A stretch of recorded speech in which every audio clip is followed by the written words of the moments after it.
कवितार शीर्षक कलाहांडी केन नथिल। हे कलाहांडी केन नथिल जानी ने हेले तुमर लीला। हे कलाहांडी केन नथिल जानी ने हेले तुमर लीला। आ जूनागढ़ कोहे मन ने थिला इतिहास चिन्हई देला। इतिहास चिन्हई देला 1005 मसीहा समय रे। हाँ 1005 मसीहा समय रे कलाहांडी शासन राजा नागवंशी और 1849 मसीहा तो जूनागढ़ थिला राजधानी।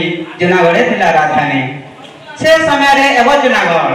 हाँ से समय रे एवं जूनागढ़ कलाहांडी नगर ना रे थिला नामी और 18टीगढ़ अधीन रे कलाहांडी और 18टीगढ़ अधीन रे कलाहांडी इतिहास कहू थाए।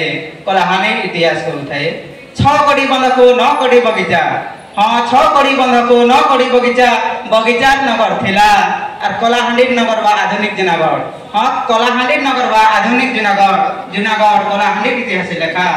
कलाहांडी इतिहास लेखा 1849 मसीहा रे 1849 मसीहा रे तत्कालीन महाराजा कलाहांडी नगर रे फतेनारायण देवर समया।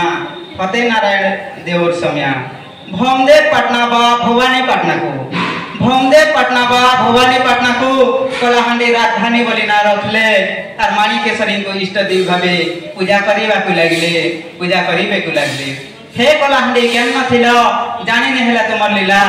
हे कलाहांडी केन नथिल जानी ने हेला तुमर लीला। आ जूनागढ़ कोहे मन ने थिला इतिहास चिन्हई देला। इतिहास चिन्हई देला।